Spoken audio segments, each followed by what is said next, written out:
తిరువారూరు క్షేత్రానికి అతిదేవుడైన శ్రీ త్యాగరాజేశ్వర స్వామి శైవ సాంప్రదాయంలో అత్యంత మహిమాన్వితమైన దేవతల్లో ఒకరు. ఈ దివ్యక్షేత్రంలోనే సంగీత మహామహుడు శ్రీ త్యాగరాజస్వామి జన్మించారు.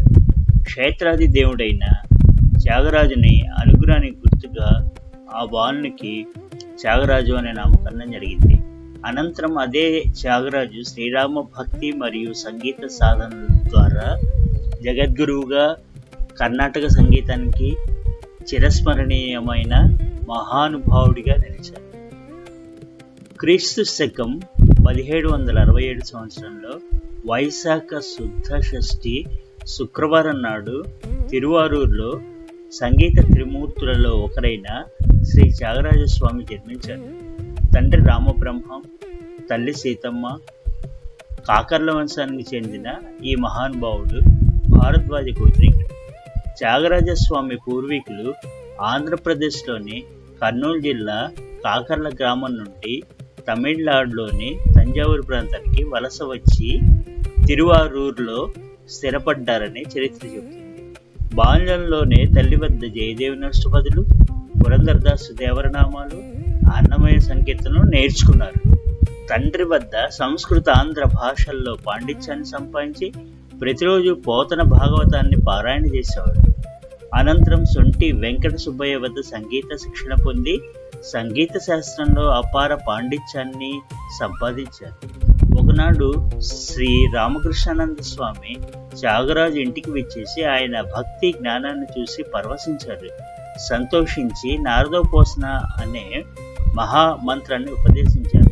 నారదోపోసన మంత్రాన్ని అత్యంత భక్తితో జపిస్తున్న త్యాగరాజుని అనుగ్రహించుటకు స్వయంగా నారద మహర్షి రూపంలో ప్రత్యక్షమయ్యి స్వరార్ణవము మరియు నారదీయము అనే అమూల్య సంగీత గ్రంథాలను ప్రసాదించి సంగీత రహస్యాలను అనుగ్రహించారు. ఆ దివ్య అనుగ్రహమే త్యాగరాజుని సంగీత శిఖరాగ్రాలకు చేర్చింది. నారద మహర్షి స్వరార్ణవము, నారదీయ గ్రంథాలను ప్రసాదించి సంగీత రహస్యాలన్నింటినీ వీటి ద్వారా అవగతమవుతాయని చెప్పి అంతర్ధానమయ్యారు. యతిరూపంలో వచ్చిన వారు స్వయంగా నారద మహర్షిని గ్రహించిన త్యాగరాజు పరమానందంతో శ్రీ నారద సరసిరుహ భృంగ మరియు వరనారద నారాయణ వంటి కృతులను ఆలపించి ఆయనను స్తుతించారు. త్యాగరాజస్వామి 18 ఏట పార్వతి అనే సద్గుణవతితో వివాహం జరిగింది. ఈ దాంపత్య జీవితం భక్తి, ధర్మం, సత్సంగంతో నిండి ఉండేది. వివాహానంతరం 2 ఏళ్లకు తండ్రి రామబ్రహ్మం పరమతి ప్రదించారు. తండ్రి మరణం త్యాగరాజుని ఎంతో కలసివేసినప్పటికీ ఆయన భక్తి మార్గంలో స్థిరంగా నిలిచారు. తండ్రి మరణించిన 5 ఏళ్లకు భార్య పార్వతి కూడా మరణించింది. అనంతరం ఆమె సోదరి కమలాంబను త్యాగరాజు వివాహం ఆడి గృహస్థాశ్రమ ధర్మాన్ని కొనసాగించారు. కమలాంబకు ఒక కుమార్తె జన్మించింది. ఆమెకు సీతాలక్ష్మి అని నామకరణం చేశారు.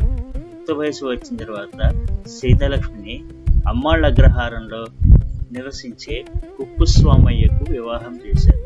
తండ్రి మరణానంతరం త్యాగరాజు వంతునకు శ్రీరామ పంచాయతన విగ్రహములు లభించాయి.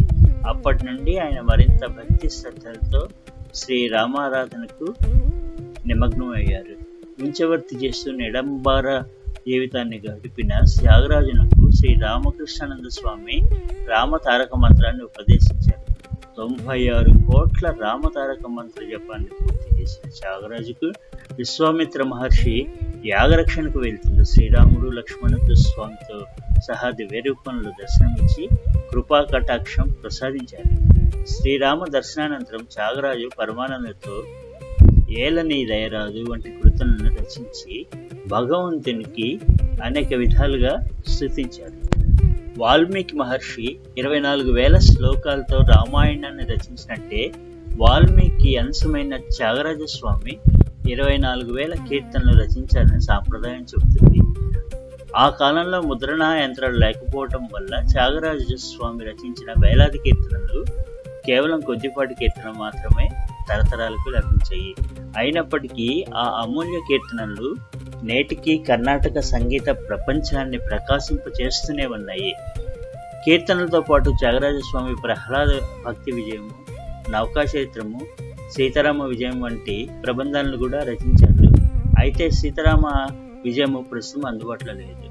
త్యాగరాజస్వామి రచనలు ద్రాక్ష పాకం వల్లే మధురమైనవి, సులభమైన పదాలతో గాఢమైన భక్తిని వ్యక్తపరిచింది. వివిధ క్షేత్రాలను దర్శించిన త్యాగరాజస్వామి అక్కడ దేవతలపై అనేక కృతులను రచించారు. కొవ్వూరు, తిరువతియార్, లాల్గుడి పంచరత్నములు మరియు ఘనరాగ పంచరత్నములు వీరిచే రచించబడ్డాయి. ఘనరాగ పంచరత్న కృతులు త్యాగరాజస్వామి రచనలో అత్యంత ప్రసిద్ధమైనవి. జగదానందకారక, దుడుకుగల, సాధించిన, కనకరుచిర, ఎందరో మహానుభావులు అనే 5 అమూల్య కృతులు సంగీత ప్రపంచంలో చిరస్మరణీయమైనవి. త్యాగరాజ రచనలోని రాగ సంపత్తి, పదలాలిత్యం మరియు భక్తిభావం వాటికి శాశ్వత కీర్తిని పొందేలాగా చేశాయి. తంజావూరు రాజు సర్వోజీ మహారాజు ఆస్థానంలో గానం చేయమని ఆహ్వానించిన త్యాగరాజు నిధి చాలా సుఖమా, రాముని సన్నిధి సేవ సుఖమా అని ఆత్మ పరిశీలన చేసి రాజ ఆహ్వానాన్ని తిరస్కరించారు. త్యాగరాజుని బలవంతంగా తీసుకురమ్మని బట్టలను పంపించిన వెంటనే మహారాజుకు తీవ్రమైన సూలనొప్పి కలిగిందని కథనం. ఇది తాను చేసిన అపరాచార ఫలితమని గ్రహించిన రాజు తన ప్రయత్నాన్ని విరమించగానే సూలనొప్పి తొలగింది. అనంతరం పాదచారిగా వెళ్లి త్యాగరాజస్వామిని దర్శించి ఆయన గానామృతాన్ని ఆస్వాదించాడని చెబుతారు. రాజాహ్వానాన్ని తిరస్కరించినందుకు కోపగించిన అన్న జపేషుడు ద్వారకరాజు ఆరాధించే శ్రీరామ పంచాయతన విగ్రహాలను కావేరీ నదిలో పారవేశాడు. తెల్లవారైనప్పుడు పూజా మందిరంలో తన ఇష్టదైవమైన శ్రీరాముడు కనబడకపోవడంతో త్యాగరాజు దుఃఖసాగరంలో మునిగిపోయారు. ఎందుకు దాగినాడో అని తోడి రాగకృతిని ఆలపిస్తూ భక్తి పార్వశ్యంతో సొమ్మసిల్లిపోయారు. బాగా జన సంరక్షకుడైన శ్రీరాముడు స్వప్నంలో తానున్న స్థలాన్ని త్యాగరాజుకు తెలియజేశాడు. వెంటనే మేల్కొన్న త్యాగరాజు శిష్యులతో కలిసి కావేరీ నదికి వెళ్లి వెతకగా దివ్యకాంతులతో ప్రకాశిస్తున్న శ్రీరామ పంచాయతన విగ్రహాలను కనుగొన్నారు. తన ఇష్టదైవాన్ని తిరిగి పొందిన ఆనందంలో త్యాగరాజు కనుగొంటిని, శ్రీరాముని నేను రారా మా ఇంటి దాకా ఎట్లా దొరికితివో వంటి కృతుల్ని ఆలపిస్తూ స్వామివారిని మహోత్సవంగా తన పూజా మందిరానికి తీసుకొచ్చాడు. తిరుపతిలో స్వామివారి దర్శనం కలగకపోవడంతో త్యాగరాజు తెరతీయగరాదా నాలోని అనే గౌడి పంతు రాగకృతిని ఆలపించారు. వెంటనే తెర దానంతట అదే తొలగి స్వామివారి దివ్య దర్శనం లభించింది. ఆనందంతో వెంకటేశాన్ని కీర్తించారు. పుత్తూరులో ఒక యాత్రికుడు బావిలో పడి మరణించినట్లు తెలిసి త్యాగరాజు జాలిపడ్డారు. నా జీవధార అనే విలహరి రాగకృతిని ఆలపించగా యాత్రికుడు పునర్జీవితం పొందినట్టు భక్తులు విశ్వసిస్తారు. తన నిర్యాణ సమయం సమీక్షించినట్టు గ్రహించిన త్యాగరాజు బంధుమిత్రులకు ఆ విషయాన్ని తెలియజేసి గిరిపై నెలకొన్న రాముని అనే సహన రాగకృతితో శ్రీరాముని స్తుతించారు.